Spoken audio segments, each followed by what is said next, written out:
అందరికీ షలో. ఇప్పుడు కయీను హేబేలుని ఎందుకు చంపాడు?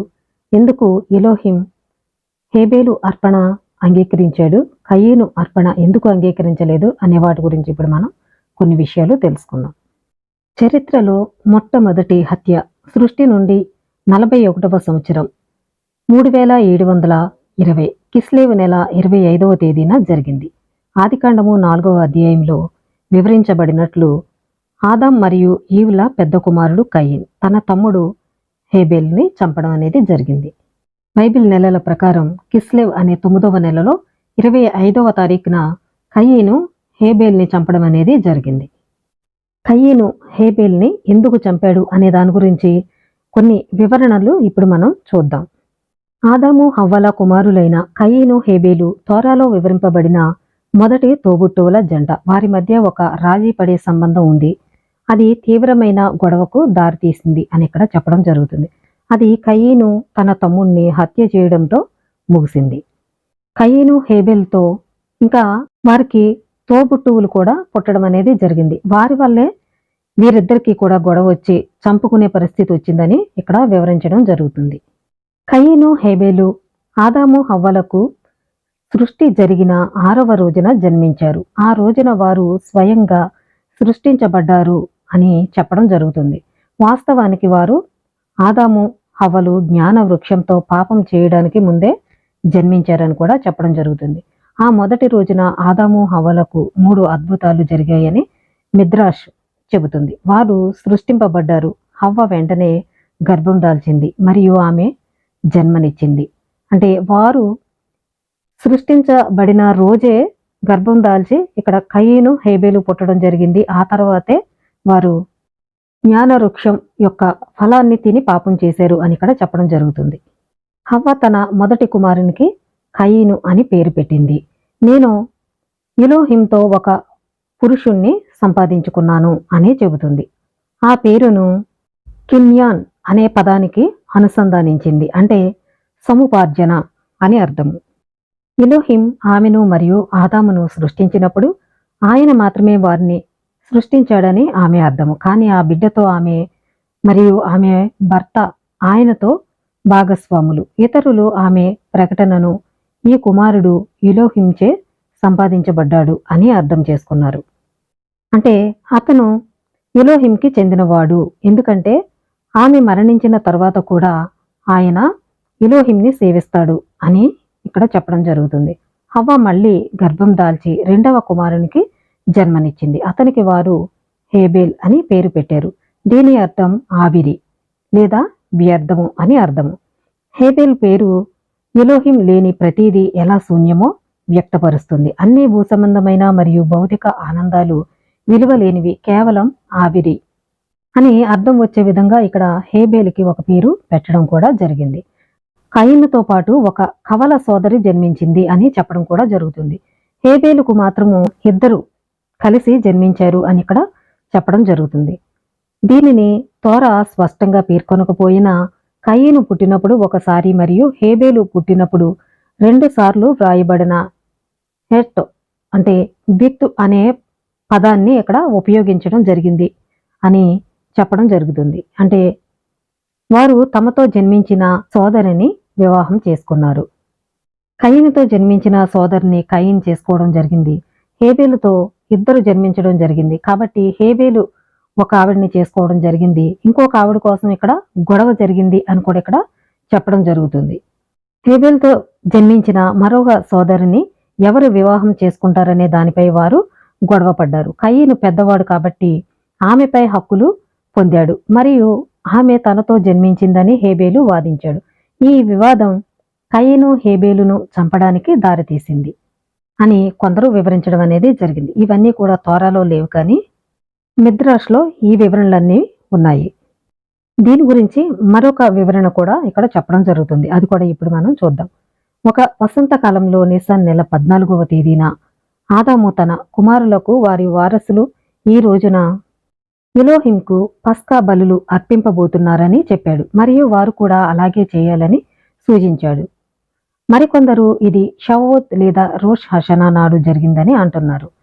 కయీను అనే రైతు పంటలో కొంత భాగాన్ని సేకరించి ఎలోహింకు అర్పించడం అనేది జరిగింది. మరియు గొర్రెల కాపరి అయిన హేబేలు తన గొర్రె రూపంలో ఒక అర్పణను తీసుకువచ్చాడని ఇక్కడ చెప్పడం జరుగుతుంది. ఎలోహిం హేబేలు అర్పణను అంగీకరించి దానిని దహించడానికి స్వర్గం నుండి అగ్నిని పంపాడు. కానీ కయీను అర్పణను పట్టించుకోలేదు, ఎందుకంటే హేబేలు తన శ్రేష్టమైన గొర్రెలను అర్పించాడు. అయితే కయీను నాసిరకం ఉత్పత్తులను అర్పించాడు. అంటే హేబేలు మంచి వాటిని తీసుకొచ్చి అర్పించడం జరిగింది. అయితే కయీను మాత్రం కుళ్ళిపోయినవి, పనికిరానివి, పాడైపోయినవన్నీ తీసుకొచ్చి అర్పించడం జరిగింది. కాబట్టి ఆ అర్పణను ఆయన అంగీకరించలేదు. ఎలోహిం తన అర్పణను పట్టించుకోలేదని కయీను చూచినప్పుడు అతడు నిరాశ చెందాడు మరియు కోపంగా ఉన్నాడు. అతని అన్యాయమైన కోపం మరియు అల్పమైన అర్పణను ఎలోహిం అతన్ని మందలించాడు.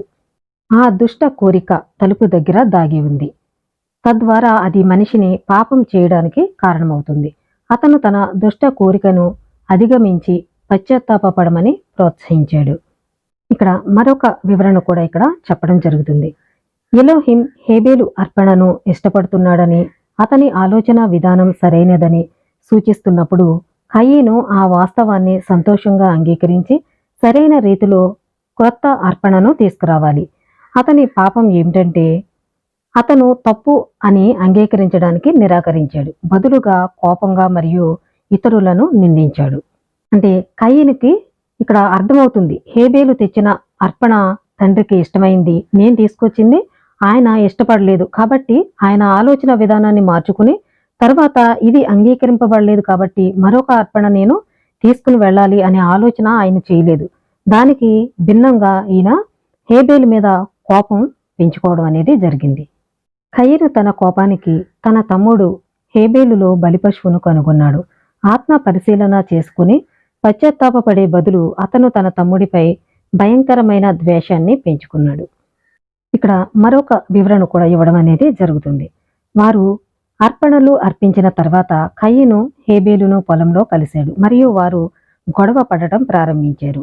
అంటే దీనికి 4 రకాల కారణాలు ఇక్కడ చెప్పడం జరుగుతుంది. ఒకటి ఏంటంటే వారు మరో సోదరిని ఎవరు వివాహం చేసుకుంటారు అని వారు వాదించుకున్నారు. రెండవది ఏంటంటే ఆ సమయంలో కయీను మరియు హేబేలు ఆదాముకు ఏకైక కుమారులు మరియు ఆదాము వారి పాపం తర్వాత పశ్చాత్తాపం యొక్క ఒక రూపంగా హవ్వ నుండి విడిపోయినందున వారు చివరికి కలిసి ఇతర పిల్లలను కలిగి ఉన్నారు. వారు చివరికి ప్రపంచాన్ని వారసత్వంగా పొందుతారని మరియు వారి మధ్య విభజించుకుంటారని వారు భావించారు. ఆలయం నిర్మించబడే స్థలాన్ని ఎవరు వారసత్వంగా పొందుతారనే దానిపై వారు గొడవపడ్డారు. మూడవది ఏంటంటే కయీను హేబేలు ప్రపంచాన్ని తమ మధ్య విభజించుకున్నారు. కయీను భూమినంతా తీసుకున్నాడు, హేబేలు చరాస్తులన్నిటినీ తీసుకున్నాడు. కయీను హేబేలుతో నా భూమి మీద నడుస్తున్నది ఏమిటి, నీకు అనుమతి లేదు, వెళ్ళిపో అని అన్నాడు. హేబేలు నా బట్టలు వేసుకుని నువ్వు ఏం చేస్తున్నావు, నీకు అనుమతి లేదు, నీ బట్టలు తీసి ఇచ్చేయి అని చెప్పడం జరిగింది. 4వ విషయం ఏమిటంటే ఎలోహిం మంచి పనులకు ప్రతిఫలం ఇవ్వడు లేదా చెడుకు శిక్ష విధించడు మరియు రాబోయే ప్రపంచం లేదని కయీను వాదించాడు. హేబేలు దీనికి విరుద్ధంగా చెప్పాడు మరియు ఎలోహిం న్యాయంగా తీర్పు ఇస్తాడు. ప్రతి వ్యక్తిని వారి చర్యల ప్రకారం తీర్పు ఇస్తాడు మరియు రాబోయే లోకంలో ఎలోహిం నీతిమంతులకు ప్రతిఫలం ఇస్తాడు మరియు దుష్టులను శిక్షిస్తాడు అని ఇక్కడ వారి వాదన హింసాత్మకంగా మారింది అని చెప్తున్నారు. వారు ఒకరినొకరు కొట్టుకోవడం ప్రారంభించారు. చిన్నవాడైన హేబేలు తన సోదరుడి కంటే బలవంతుడు కాబట్టి అతన్ని నేలకేసి కొట్టాడు. కయీను దయ కోసం వేడుకున్నాడు, నువ్వు నాకు ఎలా హాని చేయగలవు, ఎలోహింకి ఏం చెబుతావు, మన తండ్రికి ఏం చెబుతావు, నేను ఎప్పటికీ నీ సోదరుణ్ణే. హేబేలు కరుణించి అతన్ని విడిపించాడు. వెంటనే కయీను హేబేలుపై దూసుకు వెళ్లి కొట్టడం ప్రారంభించాడు. కయీను హేబేలును ఎలా చంపాడనే దానిపై 3 అభిప్రాయాలు కూడా ఉన్నాయి. కయీనుకు హేబేలును ఎలా చంపాలో తెలియదు, ఎందుకంటే అతనికి ముఖ్యమైన అవయవాల స్థానం తెలియదు. కాబట్టి అతను తన శరీరం అంతా కొట్టడం ప్రారంభించాడు. చివరికి హేబేలు చనిపోయాడు. రెండవది, తన తండ్రి ఎలోహింకి ఒక జంతువును బలి ఇచ్చిన విషయాన్ని జ్ఞాపకం చేసుకున్న కయీను దాని మెడను కోసిన విషయాన్ని గుర్తు చేసుకుని హేబేలును కూడా అలాగే చేశాడు. మూడవది, అతను పాములా కరిచాడు. ఈ వివరణలన్నీ కూడా మిద్రాష్ ప్రకారం చెప్పడం జరుగుతుంది. అయితే ఇవన్నీ కూడా తోరాలో అయితే లేవు. కాబట్టి ఇవన్నీ కూడా చాలా జాగ్రత్తగా పరిశీలించండి. ఇంకా కయీను హేబేల్ని చంపడం గురించి ఇంకా చాలా వివరణలు అనేవి ఉన్నాయి. తర్వాత వీడియోలో మళ్ళీ మనం తెలుసుకుందాం. అయితే కయీను హేబేల్ని చంపిన రోజు కిస్లేవ్ 25వ తారీఖున. ఇలాంటి మరిన్ని విషయాలు మీరు తెలుసుకోవాలనుకుంటే నా ఛానల్ని సబ్స్క్రైబ్ చేయండి. అందరికీ షలోం.